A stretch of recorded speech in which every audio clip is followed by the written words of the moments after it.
Hello, my name is Michelle Tolentino, and you are watching Meet the Candidates. In this show, I've interviewed the 4 candidates for mayor of San Leandro to help you get to know the candidates. Our first interview is with Dan Dillman. So let's start with a little information about your personality. Tell me what you like to do in your free time, any family that you have, and what are your aspirations for the future, even if you aren't elected as mayor? Wow, lots of questions in one. One question, yes. Yeah. You know, I love family time. I love nature.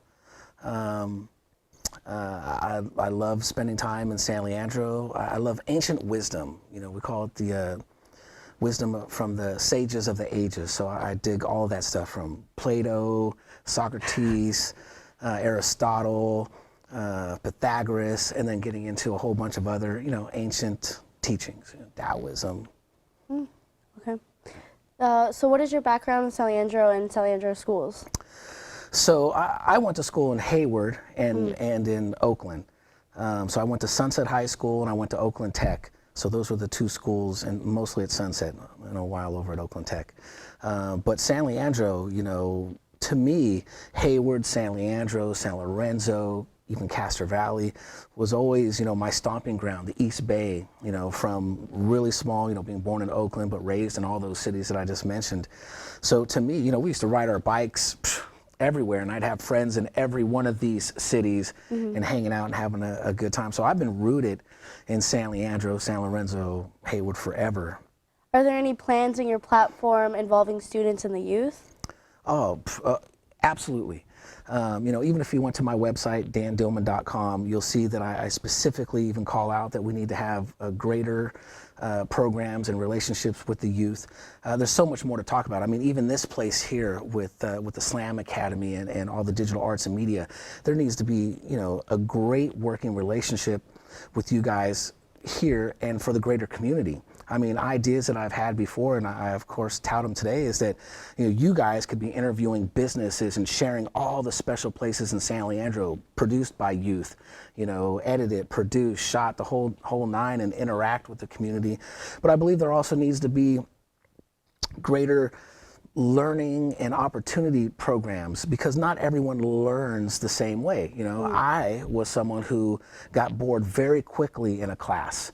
You know, I would even say to myself, and I'm sure it's happening, you know, today, where kids are like, hey, you know, either give it to me quicker, I'm ready for the next step, or this is not really my passion or interest, so I'm not dedicated to learning, or some just learn differently. So there needs to be on-hands learning.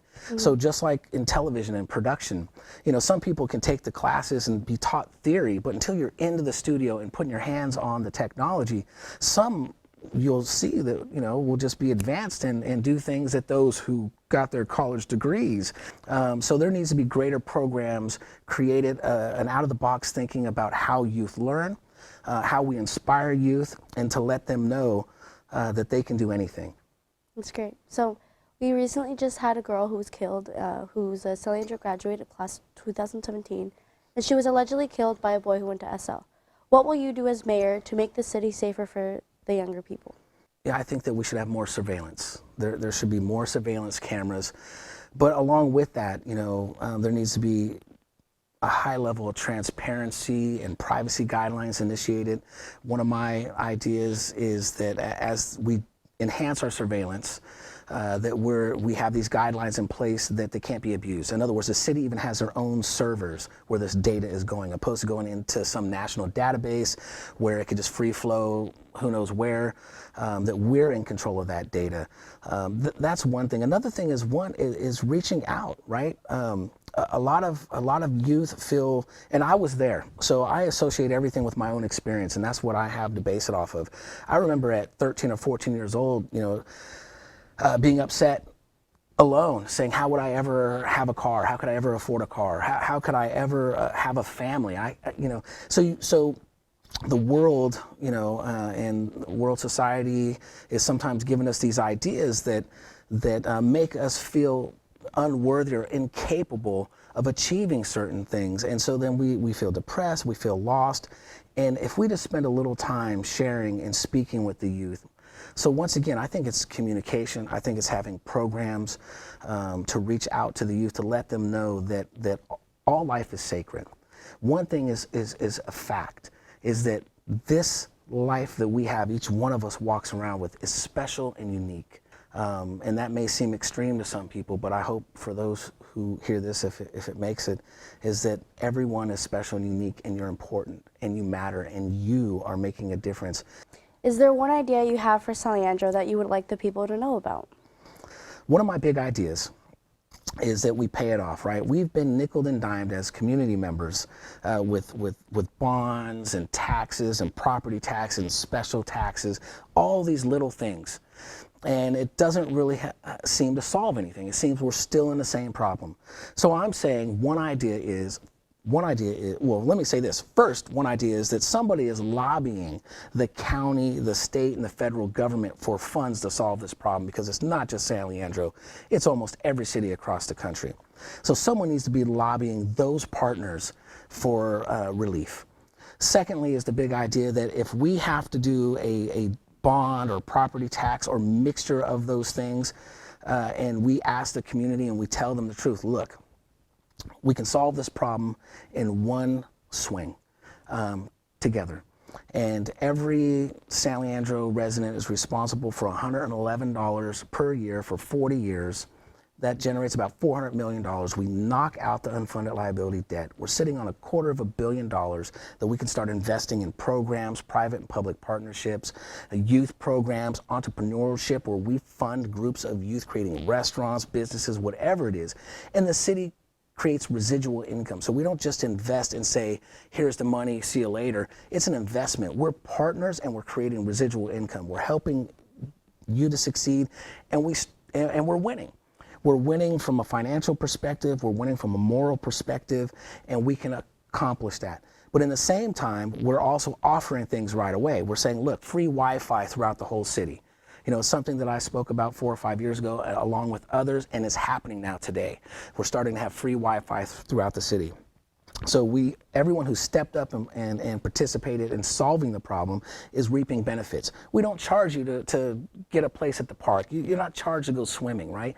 The community members who stepped up and became a partner in solving the problem also are reaping benefits today. So those are, that's one big idea. The other thing along with that, obviously when we solve the unfunded liabilities problem, we have a lot of flexibility. So another idea is that there's a space in place for people living out of their cars, their vans, their RVs, to where they can at least park at night and have some amenities.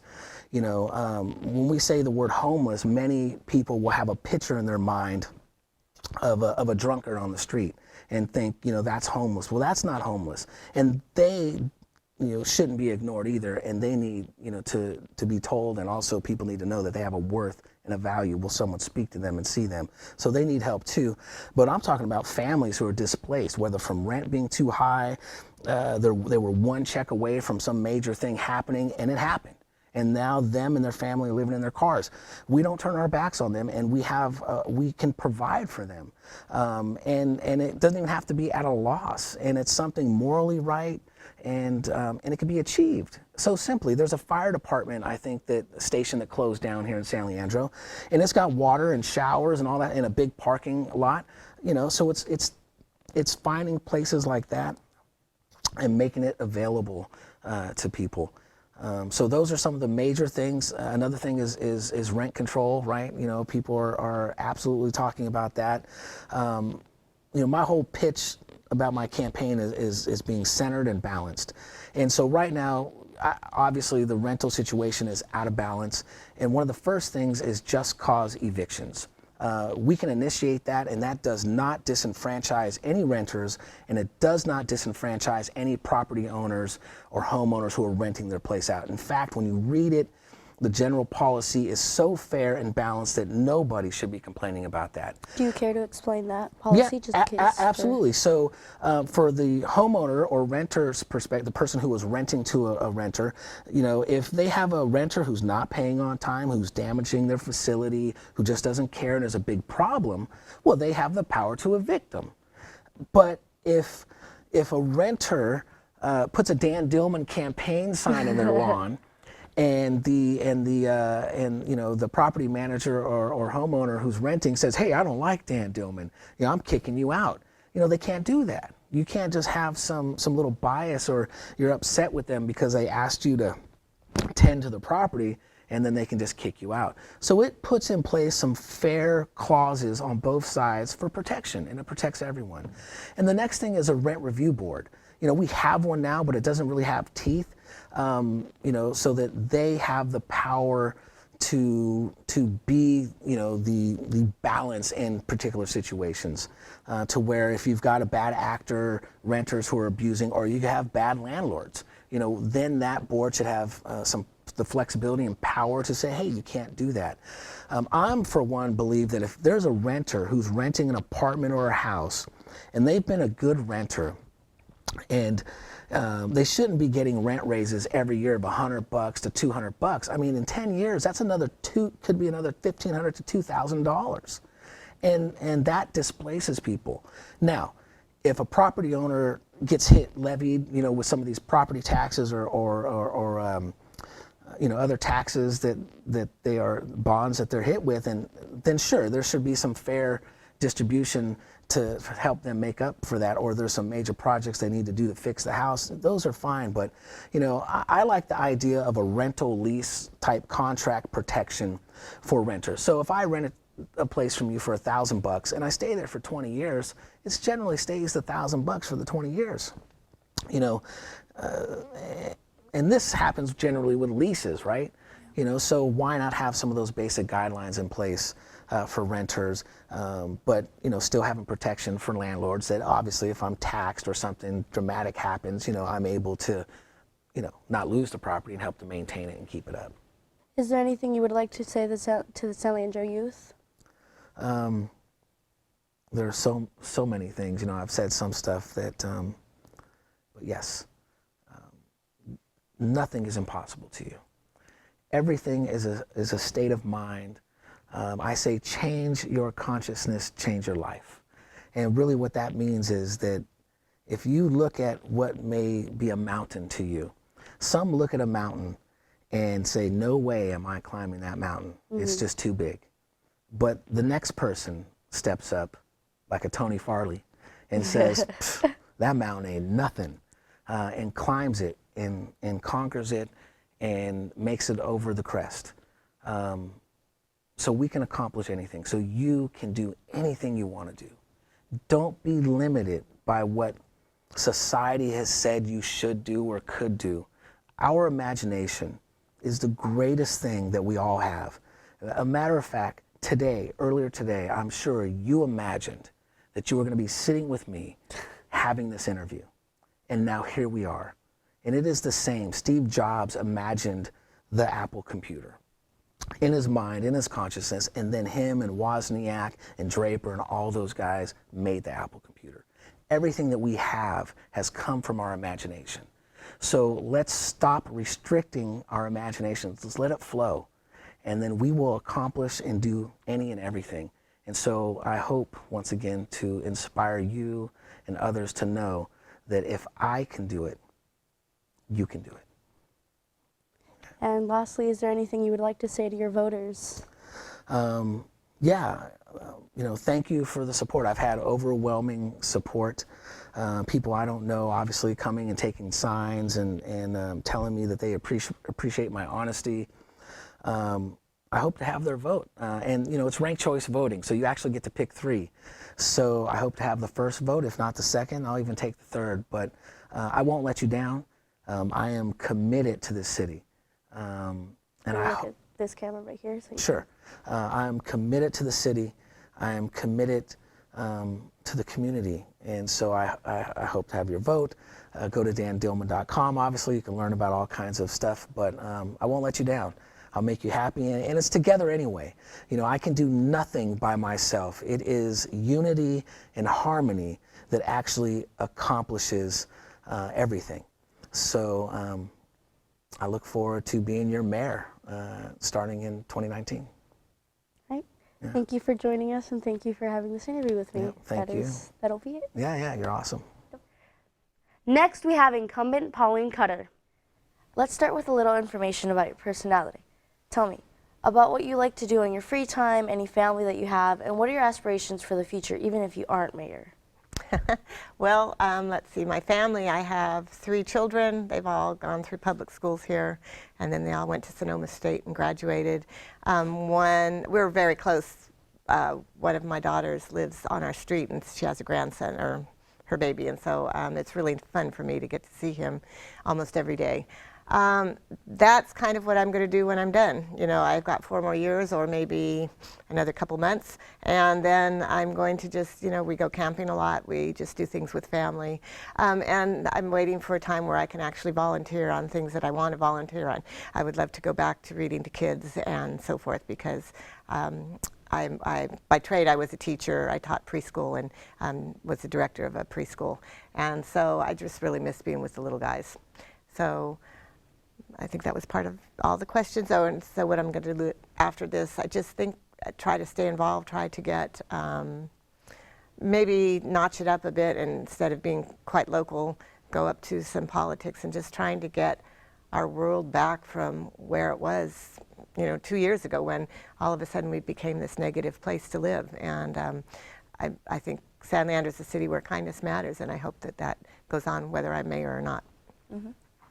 What is your background in San Leandro and with San Leandro Unified Schools? Well, besides having all my kids go through school here and being a very involved parent, in 1998 I was elected to the school board. There was an issue at schools where, in the high school actually, when my daughter was a freshman, she came home and told me about 2 girls that were kissing in the hallway and were suspended, or, you know, they got in trouble for it. And I didn't think that was right. And then I looked into the actual bylaws and so forth of the schools, and I didn't think that there was any protection for LGBT kids. And so really that was what I ran on. And I was elected, and so I spent 12 years on the school board. And after I was elected, we went on to hire a LGBT superintendent who brought in a lot of really good programs. And I think one of the reasons San Leandro High is so you know, so valuing in their diversity and just such a melting pot is that we put in place, you know, way back in 2000. And so I spent 12 years with the school district, then 4 years on the council, and 4 years as mayor. So I've been involved in San Leandro, you know, most of my life, it seems. Mm. Are there any plans in your platform involving the students and the youth? Yes, there's always plans with that. I mean, part of I've always been really involved in the schools. One of the things that I really pushed for when we got our fiber loop, the super fast fiber in the ground, 10 gigabytes per second, was that we get it connected to the schools. And it wasn't an easy thing, because then, and I knew that the schools really didn't have the infrastructure yet, but they were passing bonds. And so, you know, you can plug in a Chrome cart, and when you can't even sustain that in your classroom, how are you going to figure out with all the computers and stuff? So through the bond work, the superintendent was really great about getting a computer in everybody's hands and getting the capacity for that. So then I felt it was our job as the city to get you the fiber. And we did, and I think we give it to you for $1 a year or something like that, just so, because you have to put a value to it. But it's really about $400,000 a year that we, you know, make sure that the kids have what they need to do. We're also doing some public Wi-Fi spots, trying to get more and more public Wi-Fi out into the public spaces where people might go, not just the libraries, but in parks and things like that downtown. So if you're doing your homework, you can, you know, continue on when you're doing that. And then just supporting all the bonds and things that go with the you know, with the district. And in fact, just this week I was in the superintendent's office discussing one of the issues that had come up for him. So it's a back and forth trade. You know, I mean, I'm full-time mayor. I'm in my office every day, and so I'm available to talk about anything that we need to talk about. That said, future students, and really what I am proud of is that we're talking about issues with our social justice group, but my job as mayor is to take care of what's going on today, but really plan for the future and plan for 20 years out, and make this city a city that you want to go to after you go away to college and you come back. You want to come home to this city and you say, yep, it's got good schools, it's got great jobs, you know, great place to be, nightlife, those kinds of things that make San Leandro a city where you want to come and live and raise your family. And so that's my job, is to make sure we're sustainable and we're doing things that are innovative that will, you know, be this place that people want to come home to. All right. So in light of the recent tragedies of two past San Leandro High School students, what will you do as mayor to make the city safer for the youth? It's heartbreaking, really, to see what happened. And I actually knew one of the people personally. Great kid, and just no clue that things that are going on in their minds. One of the things I've always been working towards is gun control. I think that, not so much gun control, we take all the guns away. That's not what I'm after. What I'm after is sensible laws that say, we have to register guns. We look at a national registry so we know what's going on in all these other states and cities and so forth. Guns are just too available. I live on the border of one of the most dangerous areas of Oakland, if you will, and I hear it. It seems on a daily basis. I'm sure it's not that, but really, how can we help everybody? It's not just a San Leandro problem. It's a bigger problem than that. And how do we get involved nationally and then regionally and then citywide to make sure that these things don't happen? I think some of it is having mental health available, and also having a way to just, get all your problems out and having people to talk to, making it okay to talk to people. And that's part of that's instinctively what I would do. Part of my job, though, is also to do research and find out what are, programs that we can get into and so forth. We had the Barbara Lee Center open for a while with the mental health, trying to really make sure that we're continuing on with that. But one of the things that we are bringing into the city starting in November is a van, and it's for mental health. And so it's not just a van where you go if you broke your arm or something like that, but it's actually a mental health van where people can go and they can be dependent on this service. It will be in the same place that they know it will be, on Tuesday it'll be here, so they know that they can go over to there. Is this going to be free, or the I believe insurance it's will free. cover it? It's, it's something through county health, and so we worked really hard to get that to come to our city. The resources weren't always given to our city, and so one of the things that we've been working really hard to is making sure that we're getting services for our city, and so this is one of the examples of it paying off. So basically anyone can have access to this, no matter what background? Yes. All right. Is there one idea you have for San Leandro that you would like the people to know about? I think my one idea for San Leandro would be looking to the future and our resiliency and lessening our carbon footprint. We have now, it took us a long time to get this person in place, but we now have a sustainability manager who looks at our contracts when we're building, who looks at different programs in the city, and is really trying to make sure that these are sustainable and that we're not using extra energy and those kinds of things. And so she's actually put together a forum that we're going to have on October 13th. From 11 to 2, and it's at the Senior Center, and I'm hoping that people can come, because we may know it at the city level, but we need to get it down to the roots where the people live, and getting people to feel like this is their earth. They need to take care of it because it's really going to be what they inherit. Mm-hmm. And I think that it's responsible to start doing things. So I have that one. I have, and that kind of goes into our disaster preparedness. The more sustainability you have, so the more you've planned for the future, then if a disaster happens, the less you need to rely on that because you've already planned for these things to happen. One of the, just off the top, we've put a tank, we're putting a tank for water on each side of the freeway. If an earthquake happens and the freeway goes down, maybe one side or the other, we have a dam on our side, but what happens to the other, the ocean's going to not be too helpful. So we want to make sure that we have a water tank on that side to help everybody there. That, and then my City of Kindness. I know some people thought that was kind of a weird, wimpy thing when I came back. I actually got a chance to hear the Dalai Lama speak.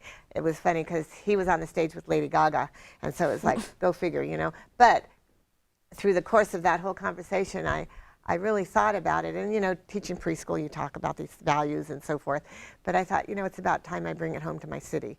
And so when I came home from that, I had my business cards reprinted with a city where kindness matters on it, and now that I'm hearing the police talk about it and our different departments talk about it, it just makes me really proud that we've kind of embodied that, and especially with our administration in Washington, I think it really shows that people need to get back to their basics, that they have manners, they have respect for each other, they value each other, and they're kind. Okay. Lastly, is there anything you would like to say to the San Leandro youth? And you can directly point this camera right here for that. San Leandro youth, I just have to say you are our future, and you know, while you need to be, you know, a kid growing up, you need to do your things, you also have to have that one little part of you that thinks about the future, and that's the part that we need to have you, you know, start telling us your views, start becoming part of the system that will help plan for the future that you want it to be. Because if you're not involved, then you really don't have a say in what's going on. I've learned that if you're not at the table, you don't have a chance to make policy. So that's what I would have to say. And we value you. All right. Thank you for joining us today. Sure. Thank you. It's my pleasure. Next is Jeremy Shafer. Welcome, Jeremy. So let's start with a little information about yourself. Tell me about what you like to do in your free time, your family, and what your aspirations are for the future, even if you aren't elected as mayor. Well, some of my hobbies include computer programming, web design.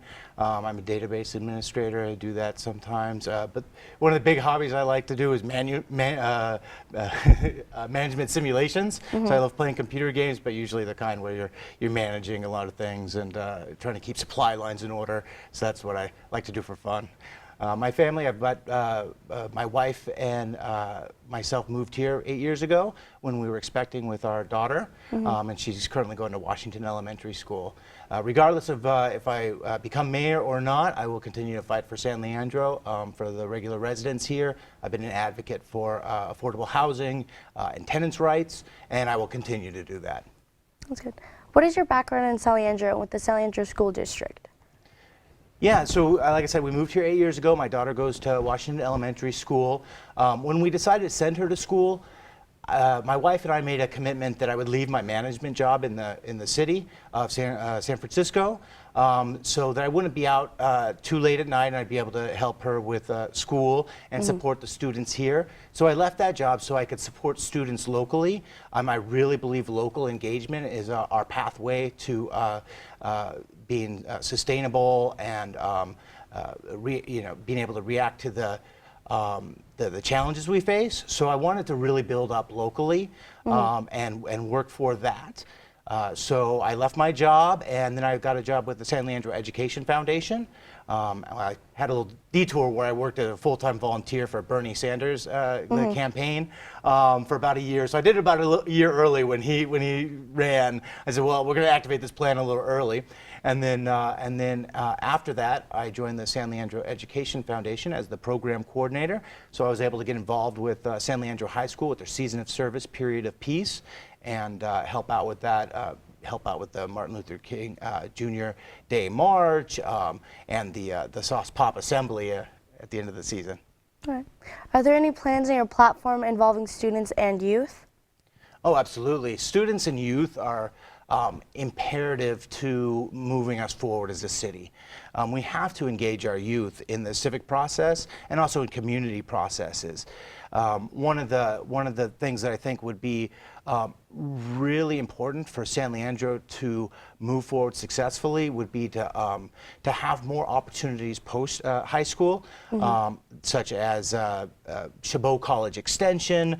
I think that if we had a arts and technical college here, we could really bring in the artists and innovators that could help make our city spectacular, and also engage young folks that are out of high school, not having to go to Hayward or somewhere else, to continue their education locally. So I'd really like to push to bring more post-high school education opportunities to San Leandro.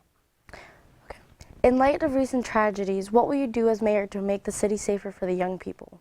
You know, one of the aspects of Season of Service, Period of Peace was that, you know, we want to push nonviolence.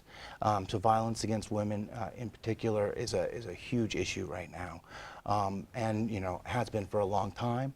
It's important that we address that. I would like to see more support from the city with programs like Season of Service, Period of Peace. and helping out the district as well, so that we can address these issues. We really want to have a socially aware, socially justice conscious, young people in our city, and season service is a great place to start that nonviolence. Those nonviolent violence So you want to activities. push season of service outside of the school district and make it like a citywide thing? Well, I would like to see it go, countywide, really. I think that San Leandro High School can really be a model for pushing this throughout the state or throughout the county. The work that you're doing here at San Leandro High School is exemplary, and the way that season service gets activated. So that kind of awareness of the issues will bring more, hopefully less violence and a different, and speaking up when we see things that are not right. We need to take charge and get engaged and make sure that people are protected and supported. So you mean by take charge, who would be taking charge of that? Like you guys, teachers? Well, it's about individuals being able to know that they have the rights. They don't have to put up with certain kinds of behavior. That they're modeling behavior. That people are modeling behaviors that are nonviolent, supports peaceful resolutions, nonviolent communication. So it's up to individuals to really exemplify that and be models. So when we're teaching young men about that, then the goal is to have them be better citizens, be better boyfriends, be better people all around. So would you be offering anything, like any programs like that in specific for, nonviolence for young men or even young women at that point? I think that's a fantastic idea. All right. Yeah. Is there one idea you have for San Leandro that you would like the people to know about? Yeah, I think the main crux of what I'm pushing for is to keep San Leandro residents in their homes. We've got a lot of displacement going on and people have to move. When people are moving, they're tearing a hole in our community. These are people that have children at school, they are invested in their communities, and when their rent goes up or they're evicted without reason, then they have to leave. That tears a hole in the fabric of our community. So I'm pushing for rent control to make sure that there's a limit on the rents that can go up, and also just cause for eviction.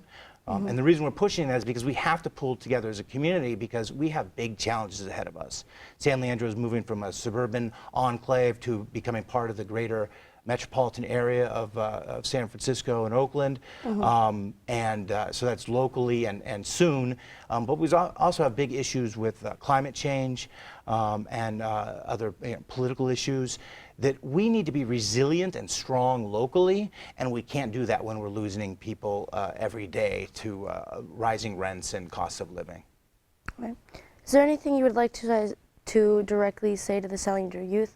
And can you look into this camera right here when you say that? Yeah, to the youth of San Leandro, I'd like to let you know that I will support you. I will be there for you. I understand issues that you're addressing, and I want to make sure that you have the resources that you need to succeed. Whether you're going to college or staying in San Leandro after school, I want to make sure that you can do that, and that the city is providing, moving us forward in that direction so we can do more locally. All right, well, thank you for joining us. Thank you so much. It was really nice meeting you. Appreciate you taking the time. And our final interview is with Benny Lee. Well, thank you for joining me today. I'm going to ask you a few questions. So let's start with a little information about yourself. Tell me about what you like to do in your free time, your family, and what your aspirations are for the future, even if you aren't elected as mayor. Well, I work for the county of San Mateo. One of the projects I do is public Wi-Fi, free public Wi-Fi. I expanded it from 18 sites to 77 sites, and we have over 1 million hours of usage.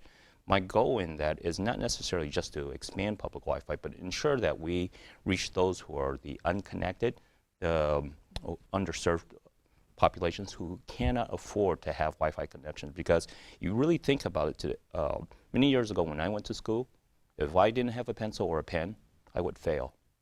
because that was the basic necessity in order to survive in school. Today, because of the fact that we have kids who are required to do their homework online, read their work online, without the internet, they also will fail. We have to build communities around the internet because the internet basically provides us access to services. It breaks down the borders, and we can actually read content from all over the world. So that's what I have passion towards, making certain that we connect the unconnected. Okay. What is your background in San Leandro with the San Leandro School District? With the San Leandro School District, my son actually attended a couple of years in Madison, and then my wife wanted him to go to a closer school, which is a private school, because the closest school was 4 miles away for middle school. So we had him go attend International Christian School as well as the Chinese Christian School. So my background was just only working with those who were involved in the school districts, parents who were involved in the school district, and of course myself, having grown up in the public school districts all my life, and experiencing the challenges in the school districts, the funding challenges during the time I grew up. That's when Prop 13 came out, and also going to Lowell, as I talked to your teacher earlier. I grew up in Bayview, and to get to Lowell High School, I had to take nearly 4 buses, and it took me an hour and a half, minimum, one way. Wow. Are there any plans in your platform involving students and the youth? Oh, absolutely. So the first and foremost, the goal is to make sure that we connect the kids, because while they're connected on the phones, being connected on the phones is just a device that you can see, and it's not it's a great tool for instant communications and basically to receive information just really at the drop of a dime, in a sense. But you have to basically provide tools that connect the devices such as laptops or even television sets. We have to basically ensure that our youth has that ability to access information. And I can tell you that the results, for example, in our Martin Luther King oratorical, the kids who just spoke in the last couple of years just amazed me. And I wonder where they get all this information. And of course, it's pretty obvious that the internet has broken down the ability to access information. In light of recent tragedies, what will you do as mayor to make the city safer for the younger people? Well, first and foremost, we have to take a look at how our streets are. The biggest challenge is that every parent that I've heard from, whether it's a parent or even somebody who has kids, adult-age kids, it's the traffic that goes around the city and the speed of the traffic. So we had to take a look at how we reconfigure that. But also, if you take a look at the bike lanes. The bike lanes on the council, I think I'm probably the only one. I get a lot of head nods from my colleagues, but I've always been asking for expanded bike lanes. When I look at the bike lanes that they're about 3 to 4 feet wide, they're not really safe because you would have to ride in single file. If you could ride side by side, you know that it's safe. And I recall visiting my uncle in Modesto. He actually fought during World War II. My wife and I were leaving Modesto, and we saw this bike lane that was varied between 8 to 10 feet wide, and we saw people riding during the nighttime, right? And it made a lot of sense. And it also reminded me of, when I visited Asia, we saw bike lanes that were 20 to 30 feet wide. Obviously, it was in a super city with 19 million people, but the bike lanes were segregated. And even the sidewalks themselves. What I've seen in terms of development today is that we built sidewalks where if you were walking with your little kid and you're teaching him how to walk, you're either dragging him or he's dragging you because you don't have enough space, particularly if somebody's coming down the opposite direction. So open space is very important for me. That will bring a lot more safety.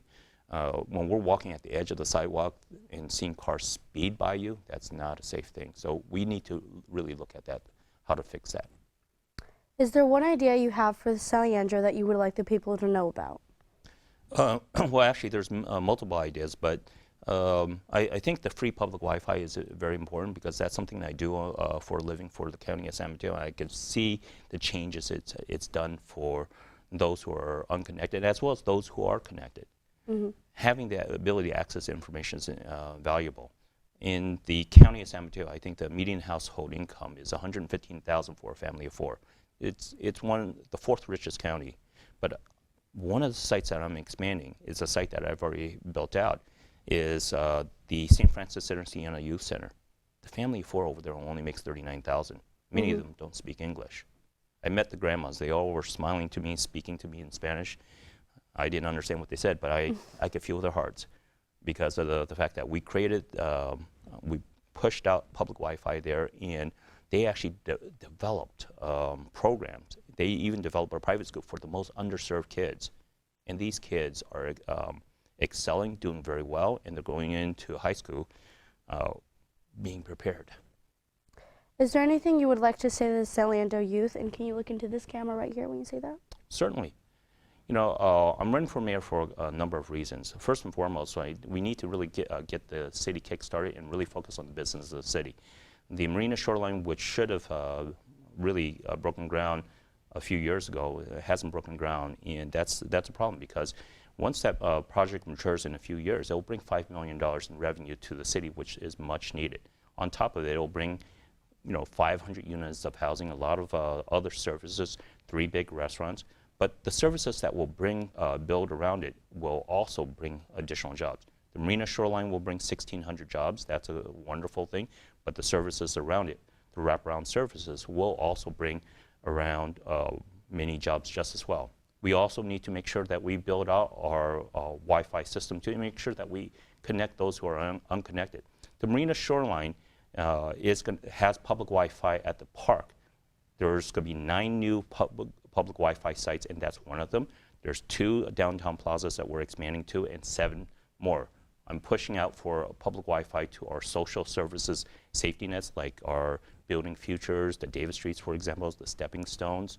I put that into our capital improvement programs. I think, why am I doing this is because of the fact that I believe in service. We have to serve the people, and we have to make sure that everybody rises.